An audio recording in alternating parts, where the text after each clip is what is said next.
We are the underdog. We are out in great numbers, but we got a lot of work to do.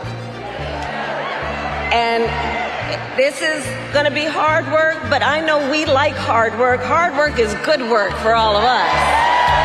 Hard work is good work.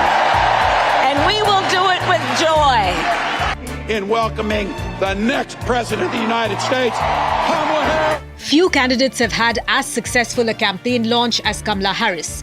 She has united Democrats, energized her voter base, raised hundreds of millions of dollars, and moved up the polls, all in a matter of 3 weeks. But Kamala Harris faces the huge challenge of sustaining this momentum for a 90-day sprint into Election Day.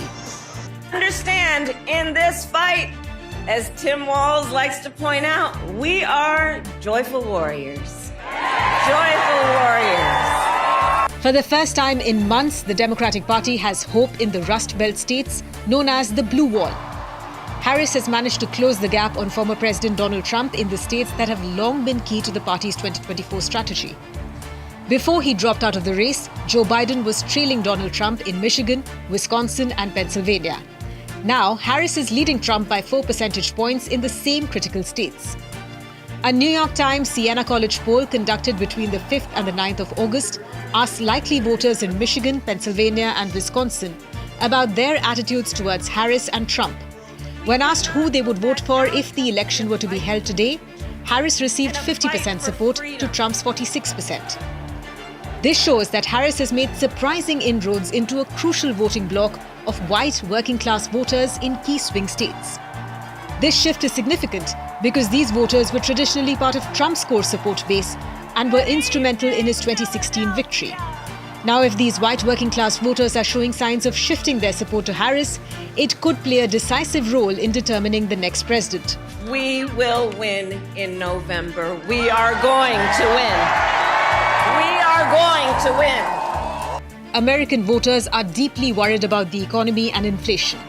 And public perception of the economy is a weak spot for the Democrats. Harris has acknowledged that prices are still too high.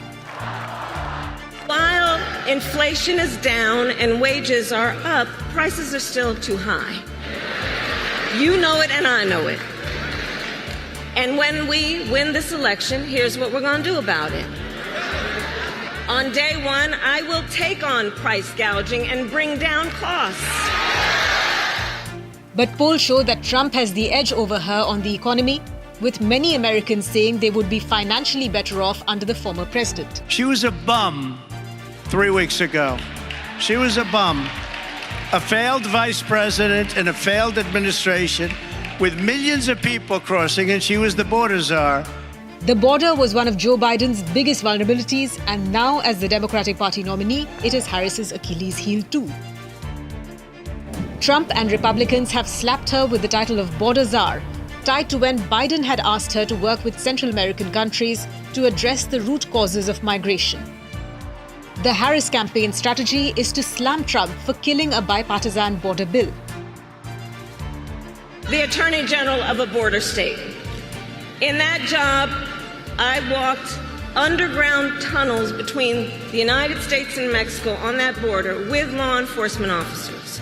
I went after transnational gangs, drug cartels, and human traffickers that came into our country illegally. I prosecuted them in case after case, and I won. Donald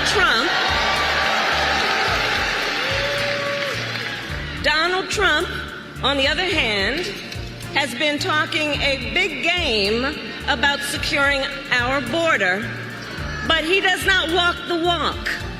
Trump is now going for the jugular with freewheeling press conferences and vicious statements on social media. He called Kamala Harris a radical left lunatic.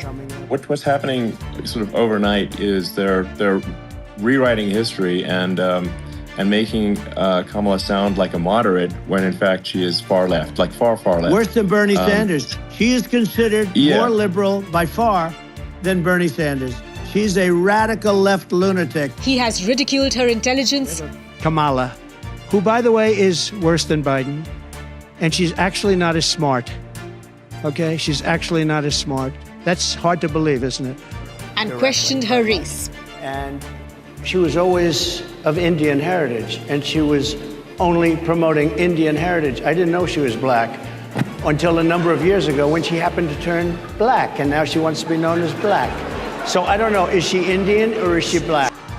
Till now, the Herris campaign has managed to denounce Trump's attacks before quickly pivoting back to their own messaging. But can they stick to that strategy till November 5? Because Trump will not make it easy.